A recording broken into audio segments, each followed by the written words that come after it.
नमस्कार दोस्तों, स्वागत है आपका जी के लाइव पाठशाला में। UP triple S C PET के लिए हम लोग ज्ञान मुद्रा पब्लिशिंग हाउस का प्रैक्टिस सेट देख रहे थे। इसमें अर्थव्यवस्था का हम लोग 40 सेट पहले से कवर कर चुके हैं। ये आपका 41 से 50 तक का सेट होगा इस लेक्चर में। चलिए शुरू करते हैं। लेक्चर शुरू करने से पहले एक बार प्लीज़ वीडियो को लाइक कीजिएगा और चैनल को सब्सक्राइब कीजिएगा। पहले क्वेश्चन से शुरुआत करते हैं। पहला क्वेश्चन है आपका, भारत में कई केंद्रीय सरकारी संगठन हैं जो कृषि विपणन में शामिल है। इनमें कौन सा संगठन नहीं है? सही जवाब हो जाएगा आपका ऑप्शन नंबर डी, भारत कृषि निगम। ऑप्शन नंबर डी सही है, भारत के कृषि निगम नहीं है। दूसरे क्वेश्चन पर आते हैं। भारत के संपूर्ण दूध उत्पादन में सर्वाधिक योगदान किस वर्ग के पशुओं का है? तो सही जवाब देख लेते हैं दूसरे का। ऑप्शन नंबर बी हो जाएगा आपका भैंस। ऑप्शन नंबर बी सही हो जाएगा आपका भैंस। आगे देखते हैं। भारत की अर्थव्यवस्था में कृषि के महत्व उसके निम्नलिखित में से किस योगदान से जाना जाता है? सही जवाब हो जाएगा आपका उपयुक्त सभी के योगदान से जाना जाता है। ऑप्शन नंबर डी सही हो जाएगा, यानी राष्ट्रीय आय तथा रोजगार, औद्योगिक विकास, अंतर्राष्ट्रीय व्यापार और खाद्यान्न आपूर्ति, तीनों के हिसाब से जाना जाता है। ऑप्शन नंबर डी सही हो जाएगा। चौथा देखते हैं। दिया गया आपका, किस अर्थव्यवस्था में निम्नलिखित में से कौन सा ऐसा कार्य है जो केंद्रीय बैंक के कार्यों में शामिल नहीं है? सही जवाब हो जाएगा ऑप्शन नंबर सी, सरकारी खर्च पर नियंत्रण। ऑप्शन नंबर सी सही हो जाएगा, सरकारी खर्च पर नियंत्रण। पांचवा क्वेश्चन देखते हैं। संयुक्त राज्य अमेरिका दुनिया का सबसे बड़ा जीडीपी वाला देश है। कौन सा देश वैश्विक जीडीपी रैंकिंग में दूसरे स्थान पर आता है? सही जवाब हो जाएगा आपका चीन। ऑप्शन नंबर सी सही है, चीन। इस तरह से आपका 41 नंबर सेट खत्म होता है। 42वें सेट पर आ जाते हैं। क्वेश्चन दिया गया है आपका, निम्न में से कौन सी समिति बैंकिंग क्षेत्रों में सुधारों से संबंधित है? सही जवाब हो जाएगा आपका नरसिम्हन समिति। ऑप्शन नंबर बी सही हो जाएगा, नरसिम्हन समिति। नेक्स्ट क्वेश्चन देखते हैं। निम्न में से किस उत्प्रवाही द्रव्य माना जाता है? किसे? सही जवाब हो जाएगा आपका ऑप्शन नंबर ए, FII को माना जाता है। ऑप्शन नंबर ए सही हो जाएगा। अगले क्वेश्चन पर आते हैं। डिफिसिट फाइनेंस का अर्थ क्या है? अर्थ है कि सरकार ने कौन सा धन अर्जित किया है? तो सही जवाब हो जाएगा आपका ऑप्शन नंबर सी, भारतीय रिजर्व बैंक से जितना धन अर्जित किया है। ऑप्शन नंबर सी सही हो जाएगा तीसरे का। चौथे क्वेश्चन पर आते हैं। अंतर्राष्ट्रीय व्यापार में गृह उद्योगों को संरक्षण पद्धतियों में निम्नलिखित में किसे छोड़कर सभी शामिल हैं? सही जवाब हो जाएगा आपका लाइसेंस हटाना। ऑप्शन नंबर डी सही हो जाएगा, लाइसेंस हटाना। अगला क्वेश्चन देखते हैं। अवांछनीय भुगतान संतुलन की समस्या कब होती है? सही जवाब हो जाएगा आपका आयात निर्यात पर। ऑप्शन नंबर ए सही है आपका, आयात निर्यात। ये सेट भी कवर हो जाता है। 43 नंबर सेट पे आते हैं। क्वेश्चन थोड़ा बड़ा है, आप लोग ध्यान से पढ़िएगा। दिया गया आपका, agreement on agriculture, agreement on the application of sanitary and phytosanitary measures और पीस क्लास शब्द का प्राय समाचार में किसके मामले के संदर्भ में आता है? दिया गया है आपका क्वेश्चन। सही जवाब हो जाएगा आपका विश्व व्यापार संगठन के मामले में आता है। ऑप्शन नंबर सी सही हो जाएगा आपका विश्व व्यापार संगठन। नेक्स्ट क्वेश्चन देख लेते हैं। किस मुद्रा के अधिकीलन का अर्थ है मुद्रा के मूल्यों को इस आधार पर निर्धारित करना? सही जवाब हो जाएगा आपका ऑप्शन नंबर सी, उच्च स्तर पर। ऑप्शन नंबर सी सही है आपका, उच्च स्तर पर। तीसरे क्वेश्चन पर आगे बढ़ जाते हैं। क्वेश्चन है, हाल ही के वर्षों में भारत ने केंद्रीय सरकार के व्यय की सबसे बड़ी एकल मद रही है। सही जवाब हो जाएगा आपका किस पर रही है? ब्याज के भुगतान पर रही है। ऑप्शन नंबर सी सही हो जाएगा, ब्याज के भुगतान पर। चलो क्वेश्चन देखते हैं। समानांतर फसल का एक उदाहरण कौन सा है? सही जवाब हो जाएगा आपका गेहूं प्लस सरसों। गेहूं प्लस सरसों उसका उदाहरण है। ऑप्शन नंबर बी सही है चौथे का। पांचवा देखते हैं। व्यापार नीति में शामिल है। सही जवाब हो जाएगा आपका निर्यात आयात की नीति व्यापार नीति कहलाती है। ऑप्शन नंबर ए सही हो जाएगा, निर्यात और आयात की नीति। आंसर देखते हैं। उसके बाद 44 नंबर सेट पे आते हैं। क्वेश्चन है, भारत में वर्तमान मुद्रा प्रणाली का प्रबंधकर्ता कौन है? सही जवाब हो जाएगा आपका option number B Bharatiya reserve bank, option number B सही हो जाएगा आपका आरबीआई, ऑप्शन बी सही है। अगले क्वेश्चन पर आते हैं। भारत में 14 प्रमुख बैंकों का राष्ट्रीयकरण किस वर्ष में किया गया था? सही जवाब हो जाएगा आपका 1969 में किया गया था, ऑप्शन नंबर ए सही है। अब आप लोग कमेंट में बताइए किसके शासनकाल में किया गया था, जरूर कमेंट में बताइए, आप लोग बताते नहीं हैं कुछ। आगे देखते हैं, निम्नलिखित में से क्या है ट्रिम्स का सही विस्तार है? तो ऑप्शन नंबर इसका तीसरे का कौन सा सही हो जाएगा? ऑप्शन नंबर सी सही हो जाएगा, trade related investment measures, option number C सही हो जाएगा तीसरे का। अगला देखते हैं, क्वेश्चन नंबर 4 देख लेते हैं। मूल लेखांकन समीकरण है, कौन सा है इसमें से? सही जवाब हो जाएगा आपका ऑप्शन नंबर सी, लाभ इक्वल टू राजस्व माइनस लागत। जितना आप पैसा लगाते हैं उसमें से लागत को घटा देते हैं तो आपका लाभ निकल जाता है, ऑप्शन नंबर बी सही है। आगे देखते हैं, कराधान कानून संशोधन अधिनियम 2017 ने स्वच्छ ऊर्जा उपकरण को प्रतिबंधित किया था, कौन से उपकरण को? ऑप्शन नंबर सी सही हो जाएगा, जीएसटी प्रतिपूर्ति उपकर को, ऑप्शन नंबर सी सही हो जाएगा। ऑप्शन सी पर लगाकर आगे बढ़ते हैं, यहाँ से आंसर देखते हैं, फिर 45 नंबर सेट पर आ जाते हैं। क्वेश्चन है, भारतीय अर्थव्यवस्था कैसी है?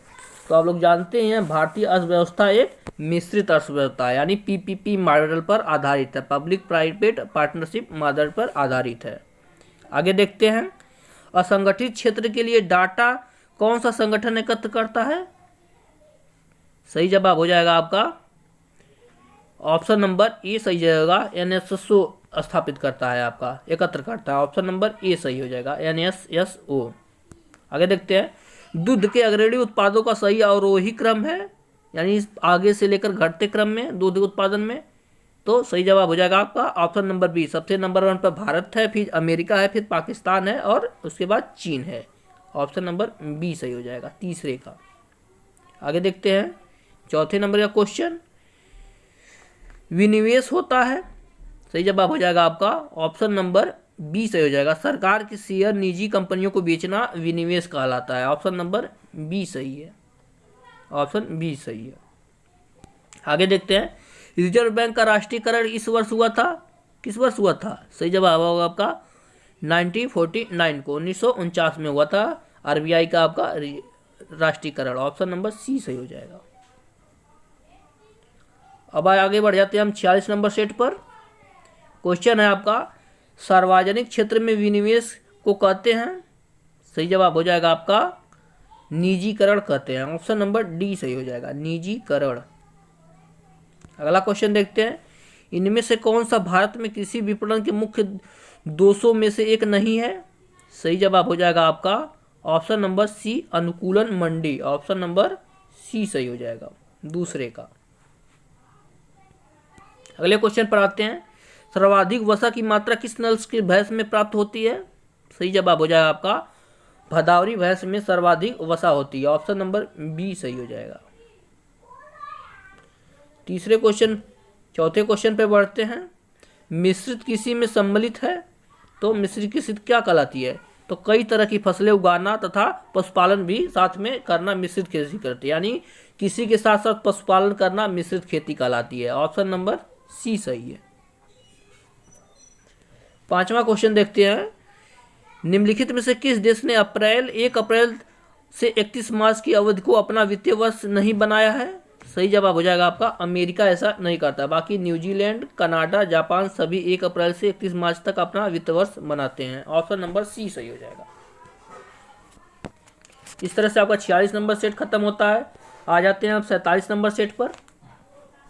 पहला क्वेश्चन देखते हैं 47 नंबर सेट का, एसआरडी का पूर्ण रूप कौन सा है? सही जवाब हो जाएगा आपका special drawing rights, option number B सही हो जाएगा आपका स्पेशल ड्राइंग राइट्स। अगले क्वेश्चन पर बढ़ते हैं, हरित खेती में सन्निहित है, हरित खेती क्या कहलाती है? तो समेकित कीट प्रबंधन, समेकित पोषण पदार्थ की आपूर्ति एवं समेकित प्राकृतिक संसाधन प्रबंधन आपकी हरित खेती कहलाती है, ऑप्शन नंबर सी सही हो जाएगा दूसरे का, ऑप्शन नंबर सी सही हो जाएगा। आगे बढ़ते हैं तीसरे क्वेश्चन पर, भारतीय कृषि का इतिहास किसने लिखा है? मोस्ट इंपॉर्टेंट क्वेश्चन है। तीसरे क्वेश्चन का ऑप्शन हो जाएगा आपका एस रंधावा ने लिखा। ऑप्शन नंबर डी सही है। बहुत बार एक क्वेश्चन पूछा, आप लोग इस बात को ध्यान रखिएगा, एस रंधावा ने लिखा है। आगे देखते हैं, 1 रुपए के नोट पर किसके द्वारा जारी किए जाते हैं? सही जवाब हो जाएगा आपका भारत सरकार के द्वारा 1 रुपए के नोट जारी किए जाते हैं। बाकी सारी नोट आपके RBI के द्वारा जारी किए जाते हैं। आगे देखते हैं, भारतीय निर्यात के तीव्र प्रसार में सहयोग देने वाला एक मुख्य कारक कौन सा है? सही जवाब हो जाएगा आपका अर्थव्यवस्था का उदारीकरण। ऑप्शन नंबर बी सही हो जाएगा, अर्थव्यवस्था का उदारीकरण। 48 नंबर सेट पर शुरुआत करते हैं। अब यहाँ से पहला क्वेश्चन दिया गया है, प्रति इकाई परिवर्तित आगत रूप में परिभाषित किया जाता है। क्या चीज़ परिभाषित किया जाता है? ऑप्शन नंबर डी सही हो जाएगा आपका औसत उत्पाद परिभाषित किया जाता है। ऑप्शन नंबर डी सही हो जाएगा। आगे देखते हैं, किसी केमिस्ट की दुकान में काम कर रहा रेफ्रिजरेटर एक उदाहरण है। किसका उदाहरण है? आपका उपभोक्ता की वस्तु का उदाहरण है। ऑप्शन नंबर डी सही है। आगे देखते हैं, मिश्रित अर्थव्यवस्था का क्या अभिप्राय है? सही जवाब हो जाएगा सरकारी एवं निजी क्षेत्रों का सह अस्तित्व। वही हमने आपको बताया, PPP मॉडल ही आपका मिश्रित अर्थव्यवस्था है, यानी पब्लिक प्राइवेट पार्टनरशिप मॉडल आपका मिश्रित अर्थव्यवस्था के अंतर्गत आता है। चौथा क्वेश्चन देखते हैं, सामानों के वर्गीकरण के लिए प्रयोग होने वाली सामंजस्य वस्तु विवरण और कोडिंग प्रणाली निम्नलिखित किसके लिए लाभकारी होता है? चौथा देखते हैं, सही जवाब हो जाएगा आपका सीमा शुल्क और उत्पाद शुल्क के लिए सामानों का वर्गीकरण के लिए लागू होता है। ऑप्शन नंबर सी सही हो जाएगा इसका, ऑप्शन सी सही हो जाएगा।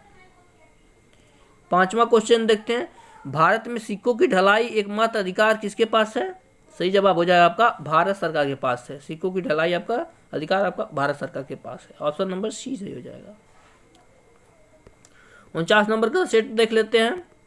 क्वेश्चन है आपका, विकासशील देशों की निम्न समस्याओं में से कौन सी सही नहीं है? सही जवाब हो जाएगा आपका वृद्धावस्था वाली आबादी का उच्च अनुपात नहीं है। ऑप्शन नंबर सी सही है आपका। पहले क्वेश्चन का ऑप्शन नंबर सी सही है। थोड़ा जूम कर लेते हैं, थोड़ा प्रिंट अच्छे से नहीं हुआ, आप लोग ध्यान से देखिएगा इसे। दूसरा क्वेश्चन है, किसी देश के निवासियों और विश्व के शेष लोगों के बीच एक वर्ष के लिए किए गए सभी आर्थिक लेन देन के रिकॉर्ड को क्या कहते हैं? तो दो लोगों के आर्थिक लेन देन के रिकॉर्ड को क्या कहते हैं? दूसरे का सही जवाब हो जाएगा आपका भुगतान शेष बोलते हैं। ऑप्शन नंबर सी सही हो जाएगा, भुगतान शेष। अगले क्वेश्चन पर आते हैं, मानव संसाधन विकास के लिए निम्नलिखित में से क्या सुसंगत नहीं है? तीसरा सही जवाब हो जाएगा आपका जाति व्यवस्था नहीं है। ऑप्शन नंबर ए सही हो जाएगा आपका जाति व्यवस्था। अगले क्वेश्चन पर आते हैं। चौथा क्वेश्चन देखते हैं, 1933 में अर्थशास्त्र में माइक्रो और मैक्रो शब्द का प्रयोग सर्वप्रथम किसने किया था?